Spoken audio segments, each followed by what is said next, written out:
Hello everyone, welcome to Mohali Education. I'm Neeta Kedia and our today's topic is political culture. अब जब हम culture की बात करते हैं यानी कि संस्कृति, तो पहले एक बात आती है ना कि कल्चर मीन्स जनरली हम क्या कहते हैं। मीन्स हमारी लैंग्वेज क्या है, हमारा रिलीजन क्या है, हमारा लाइफस्टाइल क्या है, हम खाते पीते क्या हैं, हम कपड़े किस तरह से पहनते हैं, वेशभूषा क्या है हमारी, या फिर हम किस तरीके से बिहेव करते हैं। कहते हैं ना कि हर एक फैमिली का भी कल्चर अलग होता है। हम नेशंस और स्टेट्स की बात नहीं कर रहे हैं, हम फैमिली ना, हम रिलीजन की बात कर रहे हैं। हम सबसे छोटे लेवल पे बात कर रहे हैं कि फैमिली, तो हर फैमिली का भी अपना अलग कल्चर होता है।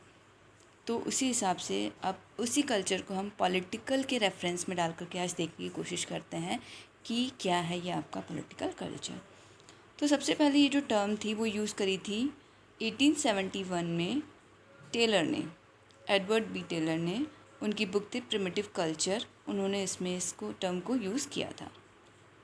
उन्होंने क्या कहा था कि क्या है कल्चर? नॉलेज है, बिलीफ है, आर्ट है, लॉ है, मॉरल्स है, कस्टम्स है और एनी अदर कैपेबिलिटीज़ या हैबिट्स हैं किसकी?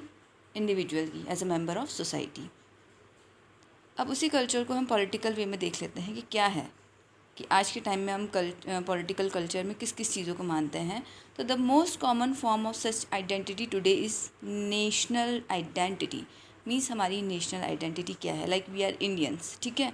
तो अब इंडियन में हमारा कॉन्स्टिट्यूशन है, अब उसमें क्या है हमारा जो पॉलिटिकल सिस्टम है सारा। अब क्या है हमारा political culture? Parliamentary form of government है हमारे पास में, या हमारा एग्जीक्यूटिव है, एक नॉमिनल है, एक एक्चुअल है।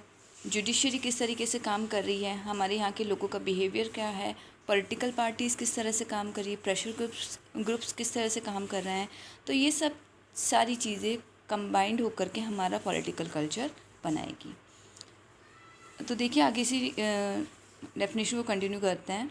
The most common form of such identity today is national identity and hence nation states set the typical limits of political cultures. यानी कि हर एक कंट्री का अपना पॉलिटिकल कल्चर होता है। अब हम बात करें सोशो कल्चर। सोशो कल्चर में कौन कौन सी चीज़ें आ जाएंगी? तो अब जब हमें सोशो कल्चर यानी कि अब पॉलिटिकल कल्चर में जब हम सोशो कल्चर देखते हैं तो उसमें हमारे लाइक सिम्बल्स आ जाएंगे, रिचुअल्स आ जाएंगे, जैसे इंडिपेंडेंस डे हो गया, ठीक है, जो क्या करेंगे, रिफ्लेक्ट कराएंगे हमारे कॉमन वैल्यू को, और ये सिविल रिलीजन को डेवलप करते हैं। अब कौन कौन सी चीज़ें इसके अंदर हम इंक्लूड कर सकते हैं? लाइक फैमिली है, फ्रेंड्स है, स्कूल है, आइडियोलॉजीज़ हैं, religion, caste, history, geography, economy, polity, national symbols, global society, media, political parties, groups, ideologies etcetera. ये सारी चीज़ें हम अपने पॉलिटिकल कल्चर में या पॉलिटिकल सोशो कल्चर में इंक्लूड कर सकते हैं। अब ल्यूसियन पाई ने डेफिनेशन दी है कि political culture is a set of attitude, beliefs and sentiments which give order and meaning to a political process and which provide the underlying assumptions and rules that govern behavior in the political system। जो हमने ऊपर explain किया था कुछ वैसा ही है कि attitude, belief बताता है, सेंटिमेंट्स बताता है पॉलिटिकल प्रोसेस के अंदर। अब गैब्रियल आमंड ने जो डेफिनेशन दी है वो है the particular pattern of orientation towards political action in which every political system is embedded। Means कि जो पर्टिकुलर पैटर्न है हर पॉलिटिकल सिस्टम का, उसको क्या बोलेंगे? पॉलिटिकल कल्चर कहेंगे। अब इसी बेसिस पे हम लोग पॉलिटिकल कल्चर की पहले कैरेक्टरिस्टिक्स देख लेते हैं क्या है। तो एक इंडिविजुअल कंसेप्ट है, ठीक है। हर इंसान एक पॉलिटिकल सिस्टम या पॉलिटिकल कल्चर में किस तरह से बिहेव करता है, ठीक है, क्योंकि ह्यूमन नेचर में क्या होती है, ये हर जगह पे वेरी करता है। हमारा जो पॉलिटिकल साइंस है उसका सब्जेक्ट क्या है? ह्यूमन है, इंसान है, इंडिविजुअल है। तो वो हर कोई हर तरीके से, कोई भी एक सेम सिचुएशन दे दोगे ना, तब भी हर इंसान अलग अलग तरीके से रिएक्ट करेगा। ये कोई फिज़िक्स या केमिस्ट्री के रूल्स नहीं है जो मतलब हर जगह सेम अप्लाई हो जाएंगे। तो क्या है, ये इंडिविजुअल कंसेप्ट है, सोशोलॉजिकल कंसेप्ट है, ठीक है। मीन्स अब क्या है, पॉलिटिकल साइंस एक तरीके से सोशल साइंस बन रहा है या बन चुका है। तो ये क्या है, एक सोशोलॉजिकल कंसेप्ट है। जनरल कल्चर है ये, इसने क्या किया, पॉलिटिकल साइंस को ज़्यादा प्रैक्टिकल बनाया है, डायनामिक है, ये वेरिएबल है। अब इसके बाद हम क्या कर सकते हैं कि पॉलिटिकल कल्चर को पढ़ कर के हम रूलर और रूल्ड के बीच का जो रिलेशन है, शासक और शासित के बीच कैसा रिलेशन है, उसको क्या कर सकते हैं, जस्टिफाई कर सकते हैं, बता सकते हैं कि ये कैसा है। हम किसी भी पॉलिटिकल सिस्टम का सक्सेस या फेलियर को मेजर कर सकते हैं। यूनिवर्सल कंसेप्ट है ये। और हर पॉलिटिकल कल्चर अलग है। मैंने आपको बताया ना, हर फैमिली तक का कल्चर अलग है। तो यहाँ तो हम पॉलिटिकल कल्चर यानी कि हम नेशंस की बात कर रहे हैं, स्टेट्स की बात कर रहे हैं, तो हर स्टेट का अपना कल्चर है। अब ये जो पॉलिटिकल कल्चर है आपके पॉलिटिकल सिस्टम को बहुत ज़्यादा इन्फ्लुएंस करता है। सब्जेक्टिव इन नेचर है, दिस इज़ नॉट ऑब्जेक्टिव। और ये बहुत बड़ा है कॉन्स्टिट्यूशनल स्ट्रक्चर से। कॉन्स्टिट्यूशनल स्ट्रक्चर में हम सिर्फ फॉर्मल चीज़ों को स्टडी करते हैं, जबकि पॉलिटिकल कल्चर में हम एटमॉस्फेयर से क्या इफ़ेक्ट आ रहा है, या जो इनफॉर्मल चीज़ें हैं, या जो प्रैक्टिकल बिहेवियर है इंसानों का, वो सारी चीज़ें इसमें स्टडी करते हैं। और अब जो पॉलिटिकल कल्चर है उसके अपने कई सब कल्चर्स हैं, जैसे क्लास है, हायर क्लास हो गया, मिडिल क्लास है, लोअर क्लास है, कास्ट है, एथनिसिटी है, रेस है, रिलीजन है, रीजनल डिफरेंसेस हैं। ये सब क्या है, पॉलिटिकल कल्चर के सब कल्चर्स हैं। अब आगे हम देखते हैं कि इसमें कौन कौन से थिंकर्स इससे एसोसिएटेड हैं इस थ्योरी से। तब कौन कौन से थिंकर्स हैं, टॉलकोट पार्सन्स हैं, Almond and Sidney Verba, Lucian Pye, Finer, Antonio Gramsci, Rajni Kothari, Morris Jones, Myron Weiner, Wiseman, Nettl and A.R. Paul. ये कुछ एक थिंकर्स हैं, आप इनका स्क्रीनशॉट ले लीजिए, ठीक है। तो ये आपके थिंकर्स हैं जो इस थ्योरी से एसोसिएटेड हैं। अब उसके बाद नेक्स्ट हम इसमें कुछ बुक्स देख लेंगे कि कौन कौन सी बुक्स इसमें लिखी गई हैं। तो सबसे पहले ल्यूसियन पाई और सिडनी वर्बा ने लिखी थी political culture and political development 1965 में। उसके बाद आमंड और सिडनी वर्बा ने लिखी है the civic culture, political attitudes and democracy in 5 nations 1963 में। एंटोनियो ग्राम्सी की बुक है प्रिजनर्स नोटबुक। अब फाइनर की बुक्स हैं the man on horseback 1965, comparative government 1970। Morris Jones की बुक्स है the government and politics of India 1987। Richard Leonard Park की book है इंडियाज़ पॉलिटिकल सिस्टम 1965।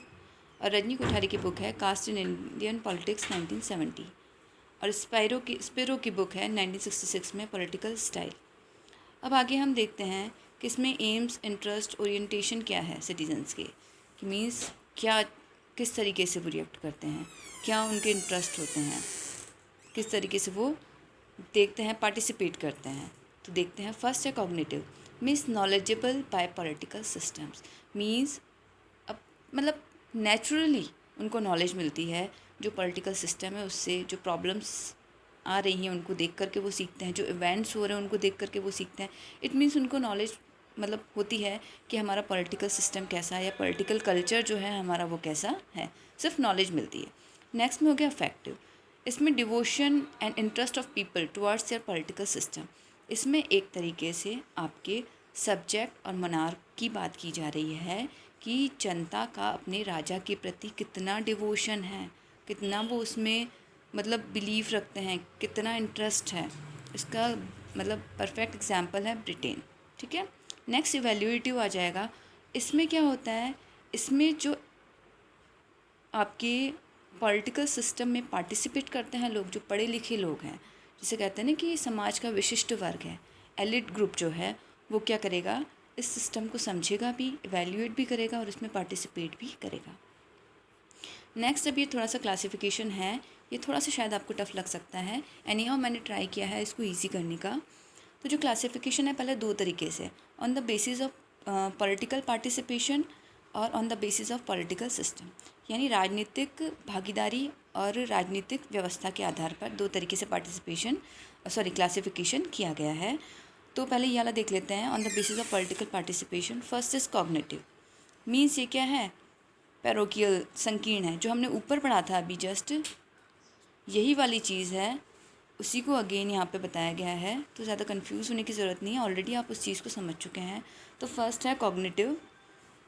अब कॉग्निटिव में क्या है, संकीर्ण है, मीन्स लोगों को बस नॉलेज है, दैट्स इट। इफेक्टिव में क्या है, वही जो मैंने आपको बताया कि रूलर और रूल्ड के बीच का जो रिलेशन है वो चीज़ इसके अंदर है। तीसरे वैल्यूएटिव मीन्स पार्टिसिपेटरी, मीन्स जो आपका विशुद्ध वर्ग है, एलिट जो ग्रुप है वो क्या करेगा, पार्टिसिपेट करता है, वैल्यूएट करता है और चीज़ों को या सिस्टम को चेंज करने की कोशिश करता है। एंड जो फोर्थ टाइप का कल्चर है वो सिविक कल्चर है, वो इन तीनों का मिक्सड मतलब मिश्रण है, मिक्सिंग है तीनों की, ठीक है। तो वो क्या है आपका सिविक कल्चर, जिसमें कॉग्निटिव भी है, अफेक्टिव भी है, वैल्यूएटिव भी है। ये जो फर्स्ट क्लासिफिकेशन था वो आमंड एंड वर्मा ने किया था। अब जो ये सेकंड क्लासिफिकेशन आया है on the basis of political system, right hand side में जो है वो अकेले आमंड का क्लासिफिकेशन है, ठीक है। इसमें 4 तरीके के क्लासिफिकेशन दिए हुए हैं। फर्स्ट है एंग्लो अमेरिकन पॉलिटिकल कल्चर्स, जो कहाँ यूके और यूएस में है। सेकंड है कॉन्टिनेंटल यूरोपियन पॉलिटिकल कल्चर, जो कहाँ पे देखा जाता है, फ्रांस में देखा जा सकता है। थर्ड है नॉन वेस्टर्न और पार्शियली प्री इंडस्ट्रियल कल्चर, जैसा कि इंडिया में देखा जाता है। एंड फोर्थ है टोटलिटेरियन पॉलिटिकल कल्चर, जैसा कि जर्मनी और इटली में था हिटलर और मुसोलिनी के टाइम पे, ठीक है। कुछ डिफरेंस नहीं है, कुछ ज़्यादा मतलब ये कॉम्प्लिकेटेड नहीं है, सिंपल सा। एंग्लो अमेरिकन यानी कि नाम से दिख रहा है यूके यूएस, कॉन्टिनेंटल यूरोप सीधे फ्रांस आ गया, ठीक है। नॉन वेस्टर्न या प्री इंडस्ट्रियल कल्चर कहाँ पे होता है, लाइक इंडिया में है, एक टाइम पे चाइना में भी था। और टोटलिटेरियन मीन्स अधिनायकवाद, तो वो कहाँ था, हमें सभी को ही पता है कि जर्मनी और इटली में था। कोई ज़्यादा कंफ्यूज होने वाली चीज़ नहीं है। तो यहाँ पे 2 तरह के क्लासिफिकेशंस हो चुके हैं। आइए अब नेक्स्ट देखते हैं। अब क्या है, आमंड ने एनालिसिस किया था, ठीक है। अगेन वो जो फर्स्ट हमने समझा था कॉग्निटिव, इफेक्टिव, वैल्यूएटिव, वही चीज़ वापस यहाँ पे रिवाइज हो रही है, रिपीट हो रही है, सॉरी। तो आमंड ने क्या एनालिसिस किया, एक बताया प्योर पॉलिटिकल कल्चर, मीन्स जिसमें या तो सिर्फ अकेला कॉग्निटिव होगा, बस जनता को क्या है, बस नॉलेज है। दूसरा इफेक्टिव होगा, ठीक है, जिसमें राजा और प्रजा के बीच की बात की गई थी। और तीसरा इवैल्यूएटिव, जिसमें आपका जो एलिट ग्रुप है वो क्या है, पार्टिसिपेट करता है। जो पढ़े लिखे लोग हैं, जो समाज के विशुद्ध वर्ग के लोग हैं, जो ऊंचे तबके के लोग हैं, वो क्या करते हैं, मतलब जिनको बहुत अच्छी रेपुटेशन मिली हुई है सोसाइटी में, वो क्या करते हैं, पार्टिसिपेट भी करते हैं और आपके सिस्टम को चेंज करने की कोशिश भी करते हैं। तो ये प्योर है, मीन्स एक ही तरीका, या तो कॉग्निटिव हो सकता है, या तो इफेक्टिव हो सकता है, या फिर इवैल्यूएटिव हो सकता है। नेक्स्ट है मिक्स्ड पॉलिटिकल कल्चर, वही आपके सिविक कल्चर की तरह कि तीनों का क्या है, मिश्रण है, तीनों को मिक्स किया हुआ है। अब नेक्स्ट है आपका types of political culture. 2 starting में मैं करवा चुकी हूँ, जो ऊपर हमने ये 2 करे थे, ये वाले वही 2 स्टार्टिंग में मैंने यहाँ पे डाले हुए हैं। ये टाइप्स में भी आ जाएंगे। तो on the basis of participation and on the basis of system, ये दोनों हो चुके हैं। अब on the basis of number, elitist culture कौन सा होगा, जैसे अपर हाउस ऑफ यूके का है, वहाँ पे क्या है, जो आपके ये राजा की फैमिली के जो खास लोग होते हैं, या राजा से रिलेटेड जो खास लोग होते हैं, उन्हीं को उसमें लिया जाता है। तो ये क्या है आपके ऑन द बेसिस नंबर में फर्स्ट है एलिटिस्ट कल्चर, जो क्या है अपर हाउस ऑफ यूके है, हाउस ऑफ लॉर्ड्स में जो है। नेक्स्ट है मास कल्चर, जैसा कि देखा जा सकता है कि आम लोगों की भागीदारी, जैसे कि हमारे लोकसभा में है इंडिया में। अब नेक्स्ट है on the basis of continuity, ठीक है। अब इसमें क्या है, ट्रेडिशनल कल्चर। ट्रेडिशनल कल्चर क्या है, नॉर्मल या आम जनता को भी इम्पोर्टेंस देता है। Modern culture, elite group, means अब यहाँ पे एलिट वाला एलिट नहीं है कि समाज के पढ़े लिखे वर्ग है या बहुत मतलब जो चेंज करना चाह रहे हैं, ठीक है। यहाँ पे ये है कि शासन किन लोगों को इम्पोर्टेंस देता है। यहाँ पे वो एलिट का थोड़ा सा डिफरेंट मीनिंग आ गया है कि शासन किन लोगों को इम्पोर्टेंस दे रहा है। आज के टाइम पे देखा जाए तो जैसे अभी हमारे इंडिया में किसको इम्पोर्टेंस दी जा रही है, अंबानीज़ को बहुत ज़्यादा इम्पोर्टेंस दी जा रही है। तो इसको हम इस मॉडर्न कल्चर में डाल सकते हैं। नेक्स्ट आ गया मिक्स्ड कल्चर। मिक्स्ड कल्चर में बोथ आ जाएंगे, दोनों तरीके के कल्चर होंगे। अब नेक्स्ट है on the basis of quality, ये फाइनल ने दिया है कि अब हम आर्मी या सोल्जर्स कहाँ कहाँ पे यूज़ कर सकते हैं इन बेसिस पे। जैसे मेच्योर पॉलिटिकल कल्चर है, वहाँ पे मिनिमम आर्मी की ज़रूरत है, वहाँ पे ज़्यादा ज़रूरत नहीं है, लाइक यूके में है। डेवलप्ड पॉलिटिकल कल्चर कहाँ है, इजिप्ट में है। लो पॉलिटिकल कल्चर कहाँ है, वियतनाम है, मतलब वहाँ पे आर्मी की बहुत ज़्यादा कभी भी ज़रूरत पड़ सकती है।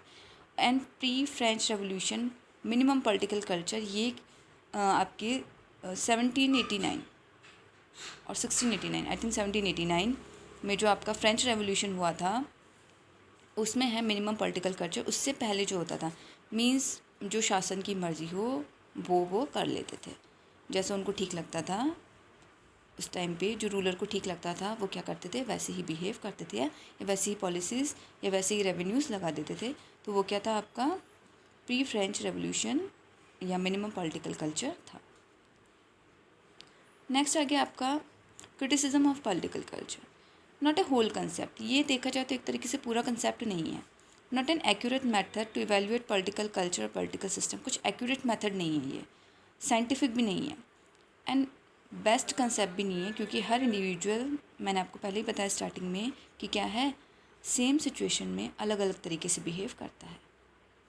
अब फिर भी कंक्लूजन देख लेते हैं कि ठीक है, इसकी लिमिटेशंस है या हमने इतने क्रिटिसिज्म किए, स्टिल क्या है, ये क्या करता है, पॉलिटिकल सिस्टम को डिफ़ाइन करता है। और इसको जो है हम इम्प्रूव कर सकते हैं। किस तरीके से? एजुकेशन की क्वालिटी को इम्प्रूव करें, मीडिया, सोशल मीडिया जो है, या सेकुलराइजेशन करें हम, मतलब धर्म को हर चीज़ के अंदर ना इन्वॉल्व करें। तो इन सब चीज़ों के थ्रू हम क्या कर सकते हैं, पॉलिटिकल कल्चर को इम्प्रूव कर सकते हैं। तो इस तरीके से देखा कि आपका जो पॉलिटिकल कल्चर है ज़्यादा टफ थ्योरी नहीं थी, ईजी है। आप मैक्सिमम इस वीडियो को ट्वाइस देख लिए, डेफिनेटली आपका पॉलिटिकल कल्चर जो है वो टॉपिक अच्छे से रेडी हो जाएगा। So please don't forget to like and subscribe my channel, and thank you so much for watching this video.